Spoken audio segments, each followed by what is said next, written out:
Assalamualaikum warahmatullahi wabarakatuh. Hai, selamat pagi anak-anak. Kali ini kita akan belajar bahasa Indonesia mengenai bab 2, yaitu teks cerita fantasi.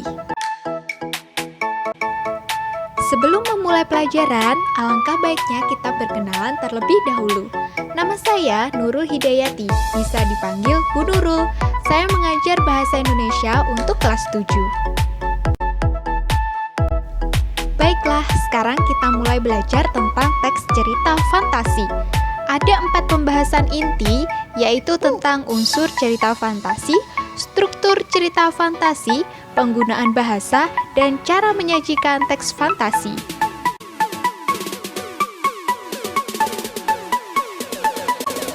Pernahkah kalian menonton film Disney, film Harry Potter, atau film Tinkerbell? Film tersebut mengandung banyak khayalan yang tidak ada di dunia nyata.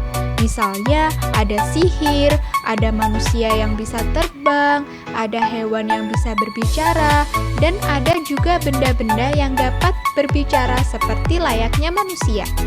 Contoh film tersebut termasuk dalam cerita fantasi.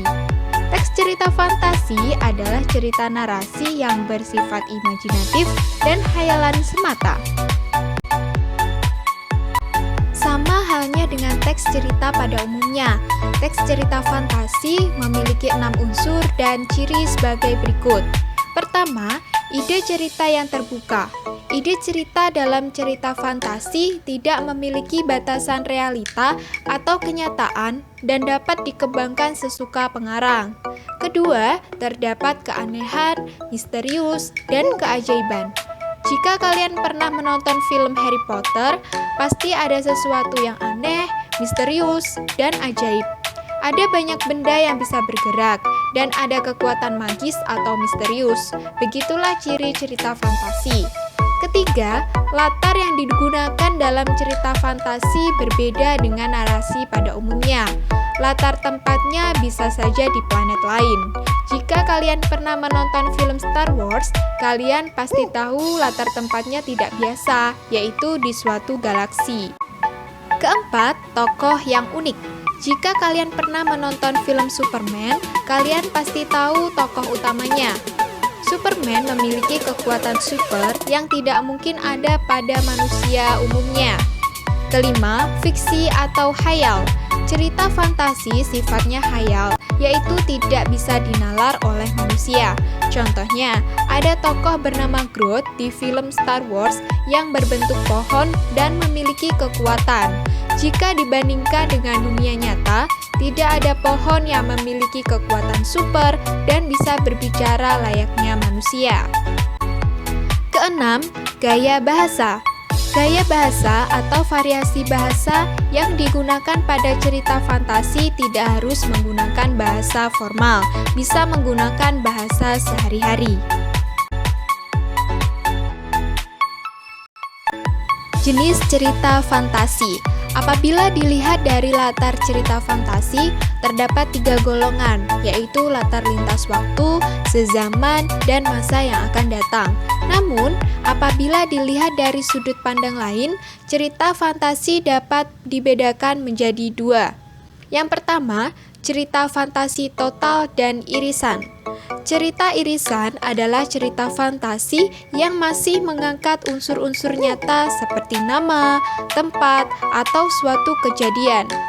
Cerita total adalah cerita fantasi yang sepenuhnya dibuat oleh pengarang, tidak akan ditemui unsur cerita yang berkaitan dengan dunia nyata. Kedua, cerita fantasi sezaman dan lintas waktu. Cerita fantasi sezaman adalah cerita yang menggunakan latar waktu satu periode, tanpa adanya tambahan masa lalu maupun masa depan. Cerita fantasi lintas waktu adalah cerita yang menggunakan 2 atau lebih latar waktu yang berbeda. Selanjutnya, cara menceritakan kembali isi cerita fantasi. Ada 4 cara. Yang pertama, membaca cerita fantasi secara seksama. Yang kedua, mencatat unsur intrinsik cerita fantasi. Ketiga, menentukan ide pokok cerita fantasi sesuai alurnya. Dan keempat, mengembangkan kembali ide pokok cerita fantasi. Pembahasan selanjutnya yaitu tentang unsur intrinsik cerita fantasi. Ada 7 unsur. Yang pertama, tema. Tema adalah pokok pikiran pengarang. 2. Amanat. Amanat adalah pesan yang disampaikan oleh pengarang. Ketiga, alur. Alur ialah rangkaian peristiwa yang membentuk cerita dengan dasar hubungan sebab akibat. Keempat, perwatakan atau penokohan, yaitu cara pengarang menggambarkan watak tokoh. Kelima, latar, yaitu keterangan tempat, waktu, dan suasana. Keenam, gaya bahasa. Gaya bahasa adalah ragam atau variasi penggunaan bahasa. Dan yang ketujuh, sudut pandang. Sudut pandang adalah cara pandang pengarang. Struktur cerita fantasi.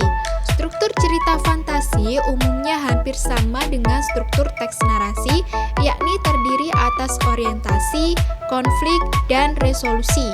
Orientasi merupakan sebuah bagian di mana pengarang memberikan pengenalan tentang penokohan, tema, dan sedikit alur cerita kepada pembacanya. Komplikasi merupakan bagian di mana terjadi permasalahan dimulai dari awal hingga menuju puncak permasalahan. Resolusi merupakan penyelesaian dari permasalahan atau konflik yang terjadi. Resolusi sendiri merupakan bagian penentu yang akan mengarah pada akhir cerita. Selanjutnya akan kita bahas mengenai ragam alur cerita. Alur ialah jalan cerita yang terbentuk oleh hubungan sebab akibat ataupun secara kronologis. Yang pertama, pengenalan situasi cerita. Berisi perkenalan tokoh, tema, dan latar cerita. Kedua, komplikasi, yaitu munculnya suatu masalah yang dihadapi oleh tokoh utama. Yang ketiga, menuju konflik.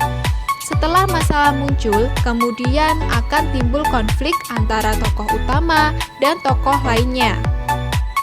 Keempat, ketegangan atau puncak konflik, yaitu berisi adanya suatu ketegangan atau puncak dari suatu konflik. Dan yang kelima, penyelesaian. Adanya penyelesaian cerita bisa berakhir sedih maupun bahagia.